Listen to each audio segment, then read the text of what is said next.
Welcome back to the program. What a discussion we're having this evening, the state of our democracy and some understanding to some peculiar political happenings that we've been seeing on the political scene this time round. Let's see what some of you are saying this evening. We have your feedback on one or SMS line 22422 and also using the hashtag NewsNight. Engineer Lazaro Kanyambok, I think in regards to our earlier interview, says the race already taking shape between two horses.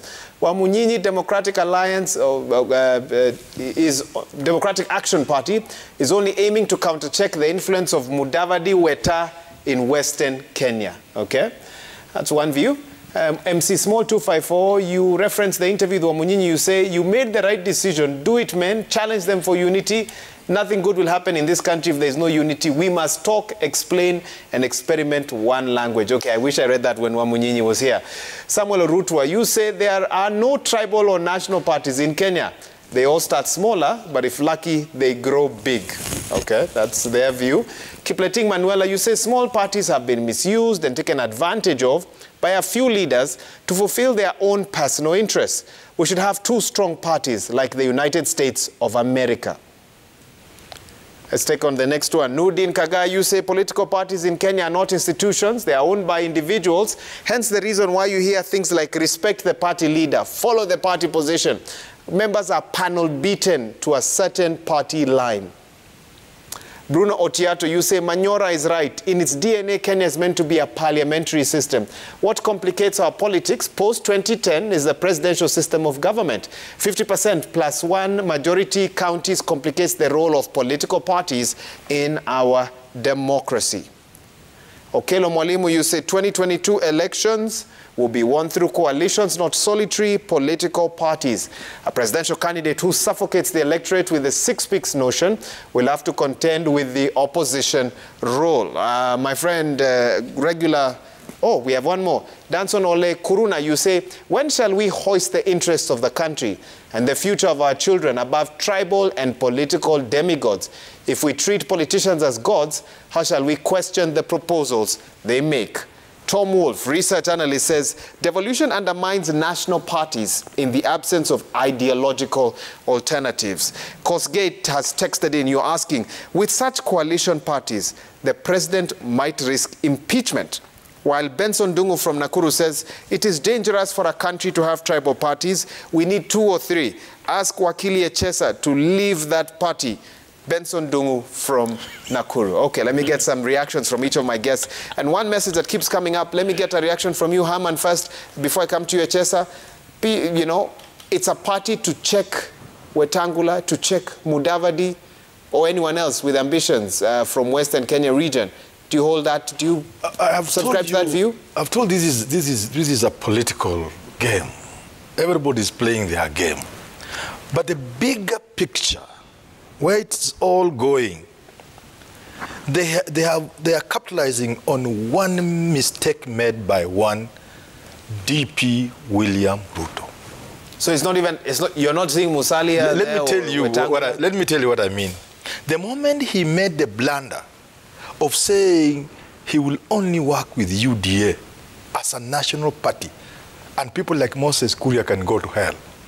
The moment he uttered those words, the moment his lieutenants, like my friend Rigadi, told off those guys from the mountain with small parties, these guys from the other side saw an opening. And that is what they are chasing. It will come to haunt William Ruto. The moment he realizes that you cannot play Kenyan politics without the regional kingpins, you can call them tribal kingpins if you wish, that you cannot play the 2022 politics without these small parties. He could call them tribal parties. The moment he will realize that, it will be too late. Any attempt to go in that direction will not work. So he set himself up for failure by not recognizing the fact that you are chasing away people, and for others who are a part of the system, you are giving them the excuse they needed. You know, people like Moses Kuria, I never quite believed they could go against Uhuru Kenyatta. So you are just throwing at the excuse they need. Now they say, okay, this man, we wanted to vote for him, but he's forcing us into one party that we abandon our parties. We have seen what has happened to people who abandon their parties. So he can go to hell. We shall remain with our parties. And because we are not fielding a presidential candidate, like his national party, then we shall support Azimio la Umoja movement. You believe his party is national? But he has told us, and he's here, you can ask him. Barak, before Kennedy comes in and he responds to that, I asked Manyora a question about the influence or the impact of a party like DAP on presidential aspirants from Western Kenya, and he took us to DP Ruto almost immediately, and he didn't answer my question. Maybe you'll answer my question. What do you think would be the impact of DAP? Should DAP become a party of stature? Do you think it could threaten the presidential ambitions of those from the Western Kenya region? Because some viewers say it's a party to check, and they've named names, you know, Honorable Musalia Mudavadi, Honorable Moses Wetangula, and others. As I said earlier on, it is a deep freezer project that has got the hidden hand of the deep state. It's deep freezer, deep state. And I think the owners are going to bankroll it to the extent that it's going to have some impact, particularly against Moses Wetangula. You have seen that even before they unfurled it, he was already having some challenges with his members of parliament, many who have defected. Some, so we have seen today, are going towards Azimio la Umoja. Others are moving towards William Ruto and UDA. We have seen, for instance, the deputy governor of Bungoma County positioning himself to run for a seat in parliament, maybe in the Senate on a UDA ticket. So Wetangula has already taken some body blows. Wycliffe Musalia Mudavadi, if he doesn't move swiftly, he's also going to take up some body blows, because these are people who are taking advantage of the fact that both Mudavadi and Wetangula have been missing in action. They lost the opportunity to consolidate their act, to come together, and for one of them to cede the space to the other. And really what they have at this point in time is to try and safeguard this particular territory. I doubt that at the national level there would be much impact now. Everybody is talking about two horses. But still, that notwithstanding, we must accept that in politics, sometimes, as you said at the start, Maura, one day is a long time. We don't know what is going to happen over the next 7-month period. And we do not know what formations, if any, could still come in place. We do not know what blunders, if any, that people are going to make, and what price they could pay. But if we were to try to hold everything constant, and I know that it's very difficult to hold everything constant, we would say that this is a party that gives itself a national tag, but its duty is a tribal duty. It's going to concentrate its efforts in Western Kenya, in Luhyaland, and its mission is to torpedo, jettison Moses Masika Wetangula and Wycliffe Musalia Mudavadi, and they had better wake up and get their act together. Otherwise, they are staring trouble in the eye. Kennedy, you've had those thoughts. National profile, tribal assignment. Those are very disturbing thoughts, Waihiga. For the record, it is the deep state that has kept one Moses Masika Wetangula at the helm of Ford Kenya. If Wetangula will not be assisted by the deep state, we would have thrown him out of Ford Kenya through democratic means. But for one reason or the other, and that is why Wetangula hangs around Musalia and State House and the deep state. DAP Kenya is not a product of the deep state. Question number 2. on whether we are on a tribal assignment to checkmate Musalia and Wetangula. There is nothing to checkmate in Musalia Mudavadi, nothing to checkmate in Moses Masika Wetangula. They are leading very small parties that have no influence whatsoever. Wetangula, for example, has no Ford Kenya MP in his home county of Bungoma that he can talk of. He only has one called Majimbo Kalasinga in Kabuchai, who is on loan. Who is actually on loan. He is a UDA member of parliament. His own purported SG, Chris Wamalwa, is on record as having said he will be supporting William Ruto. This is a fella you want us to checkmate? For what? Go to Musalia Mudavadi. His own county governor, Dr. Wilbur Otichero, is an ODM elected governor. This is a fella you want us to checkmate? And the reason we are not fielding a presidential candidate as Democratic Action Party is because we are not in this race to threaten. We don't want to survive like Musalia and Wetangula by threatening to contest for presidency so that senior politicians call you, they buy you off and bargain with you. We know that as a party we are not prepared to present a candidate. He will respond, we have chosen to support Azimio la Umoja because we are faced with two evils. We either support Raila Amolo Odinga or support William Samoei Ruto. Those are the two horses. The other horse will die before the race begins. And among these two, if you are intelligently brought up, you do not need to have a conversation within yourself on how to support Ruto or Raila Odinga. Okay. Raila is progressive, the other one is retrogressive. Raila is a reformist. There's no UDA representative here, so I'll ask you to keep but it Barak there. is here. Barak has been the official spokesperson of UDA. He has not told us whether he resigned. The last time I knew Barak is that he was working for William Ruto. And he can respond for UDA. He has chosen not to respond. Yeah, he has chosen not to respond. The young man, and I do not wish to be condescending, but the young man will learn the strands of the ropes in the proper order of time. Azimio la Umoja is a state project. Raila Odinga is a state project. President Uhuru Kenyatta even breaks protocol to give the opportunity to Raila Odinga to speak, not just on any other day, but on the most significant day, telling the country that this is the future. When you see President Uhuru Kenyatta, you see the state. When you see Peter Munya, when you see Eugene Wamalwa at the launch of the DAP, you are seeing the state. And I think you need to be irredeemably daft not to be able to see that Raila Odinga and DAP are state projects. And there's nothing wrong with that. Every state has its project.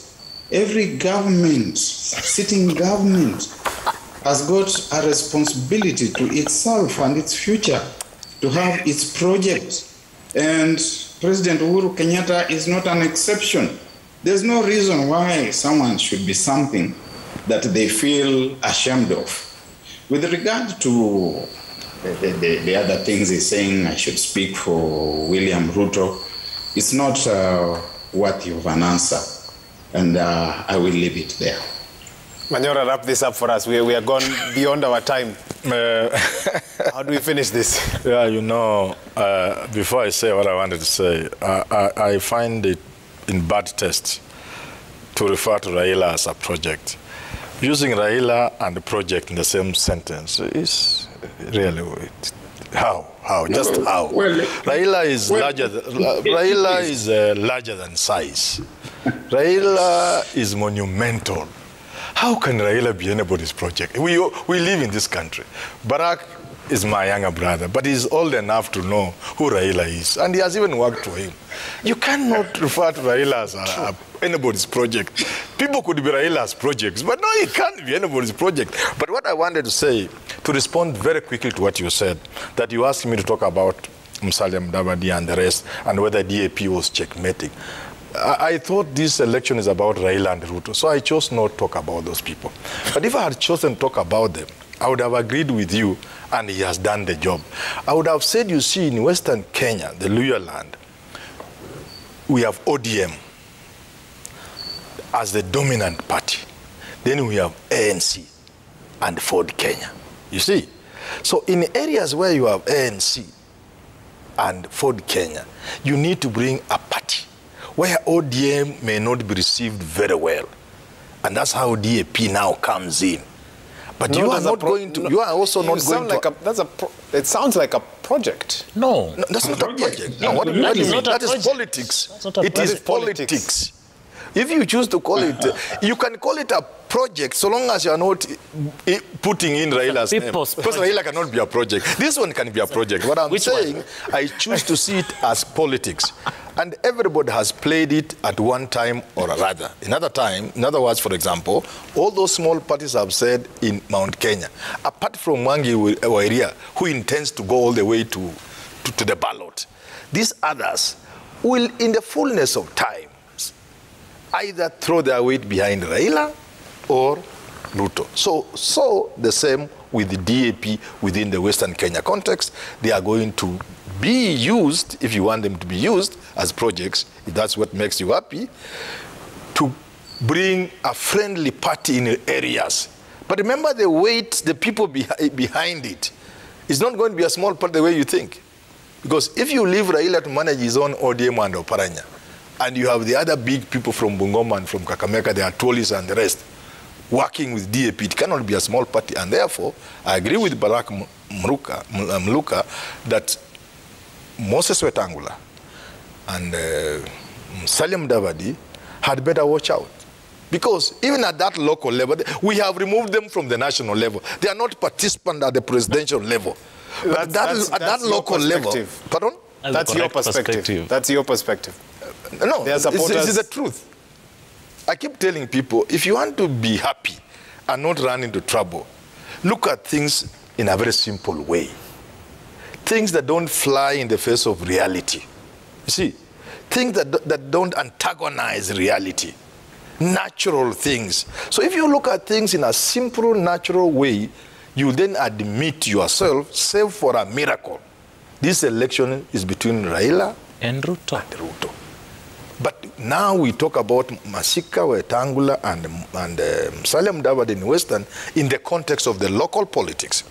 And now we are saying, the three of us here are agreed, that within that local context, DAP will harass them. It will cause trouble. Absolutely.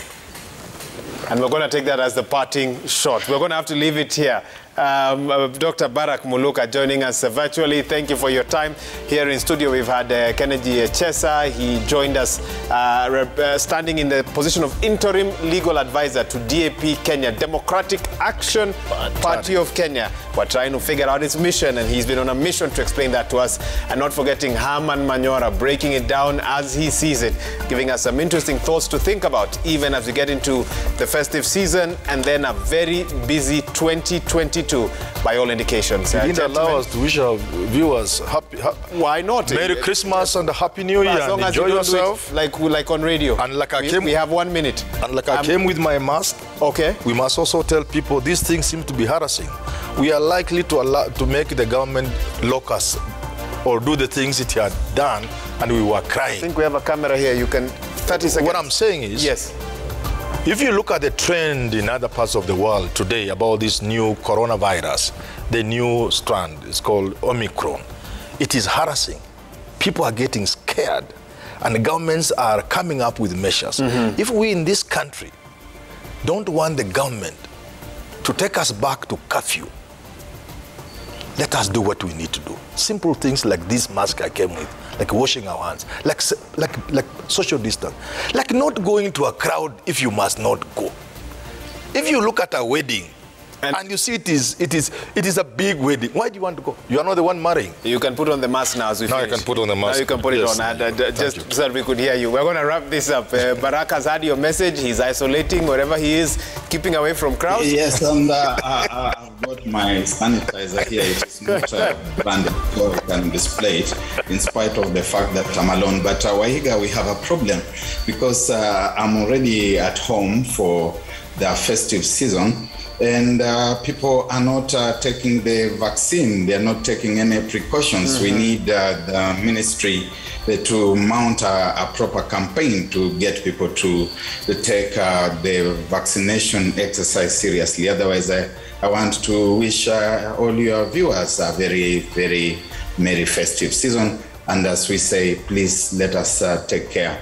Let us help the government to help us. Good. Herman and Barak have wished our viewers Merry Christmas on behalf of Kennedy and myself as well. So we're going to leave it there. On behalf of the whole team that's made this broadcast possible, it's been a fascinating discussion. Thank you to each of my guests for making time for this discussion. Even if some of them might have decided to already take that festive season break, they spared time to be here with us, and we truly appreciate. Sign language interpreter this evening has been Njoki Shege. And of course, on behalf of everyone who makes this broadcast possible, including the team in the newsroom that prepared the stories that you watched earlier today, thank you so much. Stay safe has been the message, the parting shot from my guests. Even as they talk politics, they say, stay safe. COVID is still here with us, and take care of yourselves. Have a good night. We'll see you soon. My name is Wahiga Mwaura. Goodbye.